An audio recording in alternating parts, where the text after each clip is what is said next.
Hi mga be, just been here in Mabini, Batangas to try out free diving. So ayan mga be, very early. Sumabay na ako sa carpool going to Mabini, Batangas.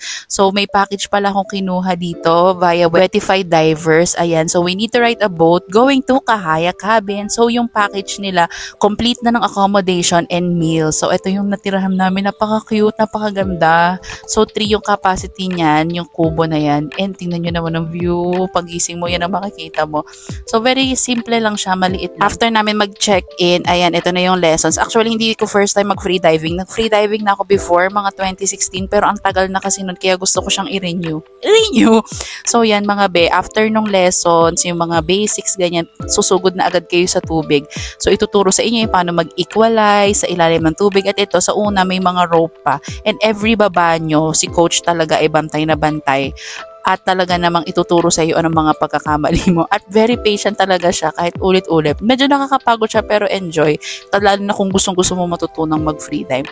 Ayun mga be, kung gusto niyo tumapang sa ilalim ng tubig, ay suggest na mag-free diving talaga kayo. Kasi nung nag-start ako mag-free dive, yun, hindi na ako takot sa open water. So next ay yung wala ng rope. Ito yun, yung duck dive. Ito yung medyo mahirap na nakailang tries talaga ako bago ko talaga siya matutunan. Parang before kaya ko na to, pero nga dahil bumigat na rin tayo mga be, inalimutan ko na. So yan, after ng lessons, ayan, sunburn na agad si Be at yan, nagmerienda lang. So wala ka namang gagawin after ng lessons, makipag-mingle around ka lang dito sa mga tao sa resort. Sobrang bet ko dito, sobrang gusto ko yung crowd dito sa Kahaya Cabins at saka yung mga divers.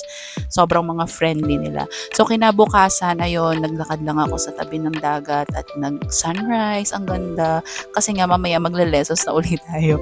Ang dami palang dogs din dito sa Kahaya Cabins, ang cute-cute nila mga Be. So after ng breakfast, sugod na agad po tayo sa sisiran. So yan, parang uulitin mo lang din yung mga lessons from yesterday para ma-perfect mo na yung pag-duck dive at pag-aura. Yun nga, sobrang sulit na rin itong mga ba yung package nila kasi nga every lubog mo ay may video get. So ayan, ang maxi challenge natin for today's episode ay makalusot diyan sa bilog na yan. Diyos ko po, nakailang try ako at ito pa yung isang try ko, sumabit yung puwet ko. So for the last try, siguro more than 10 tries, ayan, na-shoot ko rin ang sarili ko doon. Sobrang happy, sobrang achieve mga be. So yan mga be, kung gusto nyo talagang tumapang sa dagat, yung maging brave na kayo sa open water, I recommend talaga na i-try nyo ang free diving. Grabe, dito talaga ako tumapang sa ang ganda-ganda talaga ng yamang dagat natin mga be. Protektahan natin ito.